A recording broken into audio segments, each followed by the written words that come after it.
Research shows that workplace sexual harassment training programs just aren't working.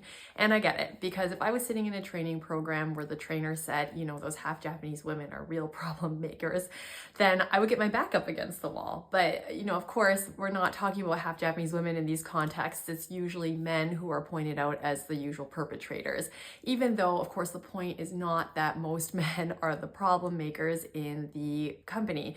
So what has to happen, research shows, is that, yeah, you have to talk about the things that the law requires you to talk about, which I've addressed in videos earlier this week, but you weave it into a different approach to training, namely bystander intervention training.